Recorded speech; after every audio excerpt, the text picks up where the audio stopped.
Hey, the soup for breakfast is bland. Why is it so watery? What? It's not good. No, it's not. Make it richer, will you? But the doctor said I should watch the salt. Who cares? I love rich flavors. The one who's always complaining about the food is my mother-in-law, or Mill for short. She's constantly craving heavily seasoned food. But she's overweight and borderline diabetic, so her doctor warned her. She doesn't seem to care and just adds extra seasoning to whatever I cook. I was stunned by the unreasonable amount of salt and pepper she added to the soup I'd carefully prepared. Even though I use low-sodium salt and seasonings, it's apparently not enough for her. I keep thinking she's going to drop dead one of these days if she keeps this up. To be honest, I wouldn't be heartbroken if she did. Mills seems to live for giving me a hard time. All she does is complain and act spiteful towards me. I'm Alice, 29, working while also being a housewife. I've been married to my husband for 3 years, but we don't have any kids. The issue is my infertility, and Mill never lets me forget it. You're worthless as a woman if you can't have children. You're defective. Wow. You should be grateful just to be kept in this house. We've tried so many times, and I can't have kids. Talk about drawing a bad hand, huh? How could you say such a thing? Well, because a woman who can't have kids is finished. You right, Mom? My husband laughed and agreed that I'm defective. I want a baby so badly. I've been going to the obstetrician while working, but nothing's working. It's physically and emotionally draining, so I've decided to stop the treatment. It also costs a lot, making it tough to continue for years on end. My husband used to say that spending money on fertility treatments was a waste. Yet, he pressured me to get pregnant quickly. What's the use of pressuring me? I can't get pregnant if it's not happening, I thought. After stopping the treatments, I considered the idea of living happily ever after, just the two of us. But my mother-in-law hadn't given up on having a grandchild. To taunt me, she even bought diapers and showed them off. Look, I bought diapers. Excuse me? You'll need them eventually. Aren't those a bit small for you to wear, Mill? Hey, these are for a baby. Can't you see that? Well, I wouldn't know. I'm the defective, faulty woman who can't have children. That's enough. Angry, my mother-in-law stormed off to her room. Thank God, I thought, already exhausted from work and not in the mood to deal with her snide comments any longer. She must really have nothing better to do than to make my life miserable. We had moved in with my in-laws after my father-in-law passed away a year ago. My mother-in-law was devastated then. Around the same time, she was warned by her doctor about her risk of diabetes. That's why we moved in. My husband wanted to be there for his mom, but despite her diabetes, she's fine. As long as she takes her medication and eats properly, there's nothing to worry about. Well, considering she neglects her meds and eats whatever she wants, her condition will probably get worse sooner or later. Even if that's the case, I really don't want to be the one to take care of my mother-in-law.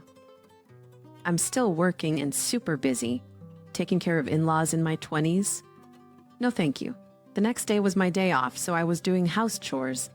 My mother-in-law, who usually just lounges around eating snacks on the sofa, suddenly stood up and walked into my room. I didn't want her in there, but my hands were full, so I just let it be. I cleaned your room for you, huh? Oh, thank you. I sensed something fishy here. I should switch rooms with my husband. You know, if you live in such a messy room, you'll get bugs. Haha. But it suits you. Go on, enjoy your clean room. Sure, thanks. My mother-in-law seemed to think I was grateful, which made her behavior even more suspicious. I had a feeling she was up to no good. That night, I decided to sleep in my husband's room. He's been away on business since yesterday, so he won't know. Even if he finds out, I knew he wouldn't get mad, so I made my choice. I work as a nurse with irregular hours, so we have separate bedrooms. Part of it is that our relationship has cooled off, but mostly it's because I don't want to disturb him when I work night shifts. I waited until my mother-in-law went to her room and then went to my husband's room. All right, mother-in-law's in her room. Time for me to sleep, too. And so I slept there for 2 days.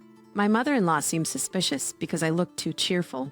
She started asking weird questions. Don't you feel any pain or anything? What do you mean? Oh, never mind.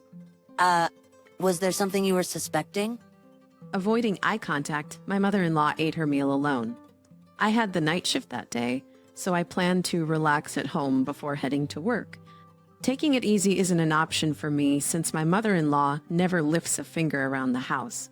She loves bossing me around, all while lounging on the couch, snacking and reading Japanese comics aimed at women. She's probably reading and scheming what she can do next to make her annoying and bratty daughter-in-law cry. I saw the cover of her comic. It was sloppily translated into English as Epic Mother and Daughter-in-Law Swamp Battle. I couldn't help but roll my eyes at her choice of reading. Eventually, my husband got back from his business trip, but it was already 10 p.m. I'm exhausted. I'm hopping in the bath. Sure, I'll heat it up for you.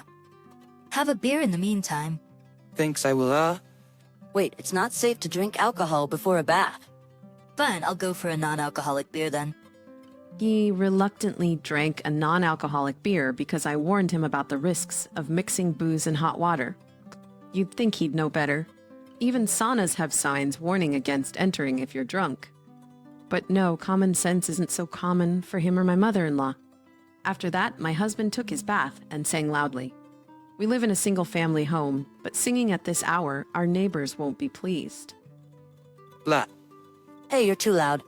Shut it! You're the one who's loud. I warned you quietly, so stop singing already. My Mel came into the bathroom area to chime in. Watkin is just trying to have a good time singing. What's the problem? What? You really don't know how to treat your husband, do you? Always so inconsiderate and full of complaints. Hey, I'm not the one constantly complaining, am I? LOL. Backtalk, huh? You're definitely not cute. Not that you're a beauty to begin with. That's fine by me. I'm probably a knockout beauty in some other country. No worries. LOL. After that, my husband got out of the bath and started drinking. It was already 10:30 p.m., and I needed to leave for the hospital where I work. Even though it's nearby, there's a lot to do, so I need to leave early. Oh, by the way, I've been sleeping in your room. Would you mind sleeping in mine tonight? My clothes are everywhere. Sorry. Sure. Doesn't matter to me. All right, I'm off then. Take care. I told my husband quietly, so Mill wouldn't hear. As I was about to grab my bag and leave, I heard my husband's loud groan. Us. What? What the? Watkin? He was curled up on the floor, clutching his leg and moaning.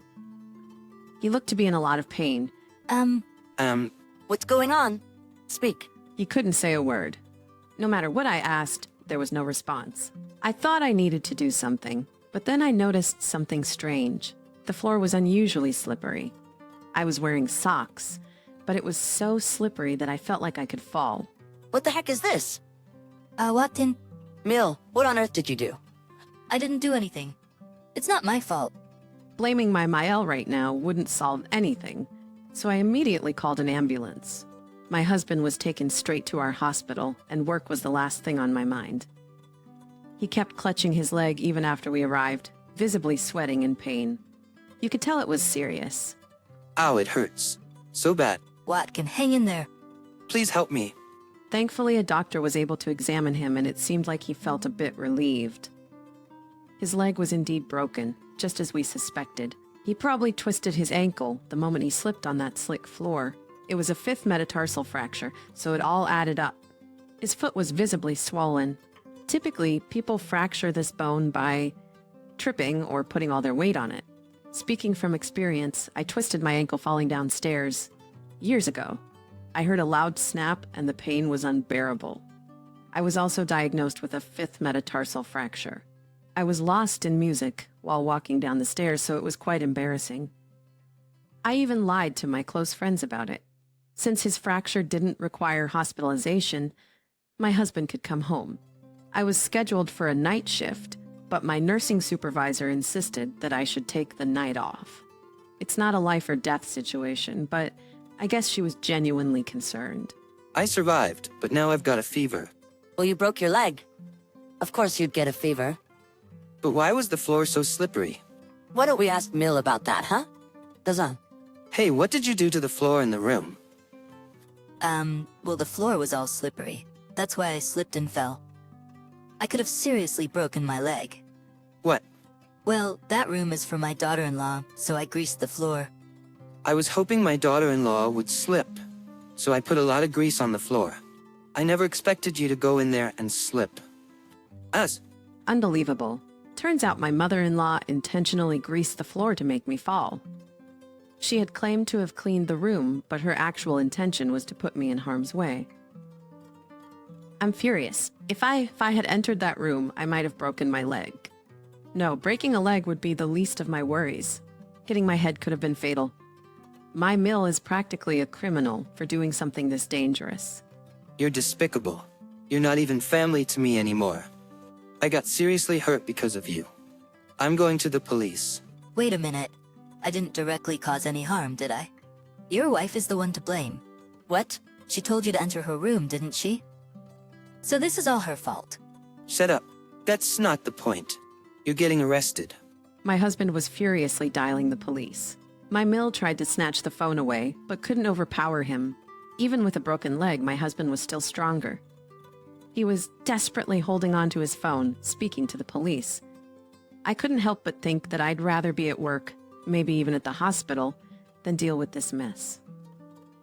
Neighbors will eventually catch wind of this horrifying situation. Well, since she almost injured me too, maybe I should also consult the police. What? We don't know for sure, but she might be charged with attempted harm. Wait, no. I don't want to be taken to the police. Really? You knew the risks when you did this? Or did you think you could just irrationally erase me from this world? Really? You knew the risks when you did this? Or did you think you could just erase me from this world? Well, I did think it would be better if you just disappeared. Wow, you're the worst. Your mindset is criminal. Personally, I wish you'd just stay in jail forever. Let's get a divorce. What? I can't continue like this. If I stay in this house, you might actually erase me one day. I'm too scared to live with that. Plus, I can't stand your lack of morals anymore. Wait, don't say we'll divorce over this. Over this? You looked down on me, called me defective. Do you even know how much that hurts? I can live without you just fine. No, I need you. I was counting on your income. I even got a new car contract. I finally got the Toyota Century I've always wanted from Japan. I don't care anymore. I managed to clean the slimy floor and hastily packed my belongings into a bag. I stuffed more into my carry-on, took off my wedding ring, and placed it on the table. While rummaging through a shelf full of dishes, I thought about bringing the divorce papers. Ah, found it. The divorce papers you wrote before. Remember how you wrote that, if I can't have a child within 2 years, we'd divorce? Thanks, I can't have children now, so let's divorce. You must feel relieved now. Wait, what about the loan for my Century?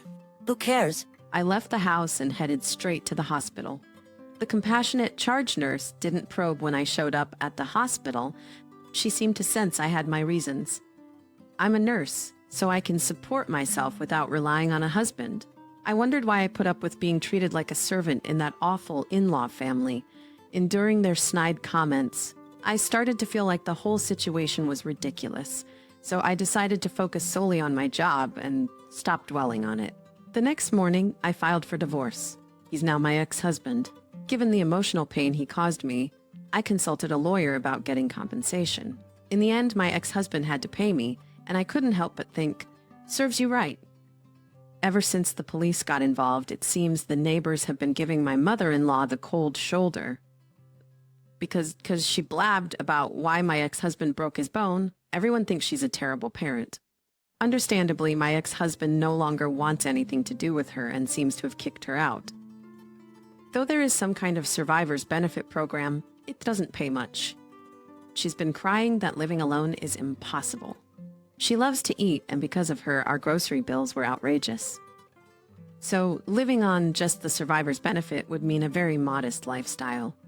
As for my ex-husband, I don't care what happens to him anymore. He said something about taking out a car loan, but I have no idea what happened with that. I assumed he wouldn't be able to afford it on his salary. He took me for granted and thought I would contribute money too, which annoyed me so much. Even though he's not particularly wealthy, he's the type to buy a new car without thinking. Later, I started dating a doctor at the hospital, and 2 years after that, we got married and were blessed with a child, which felt like a miracle after all I'd been through. From now on, I'm committed to doing my best for my family.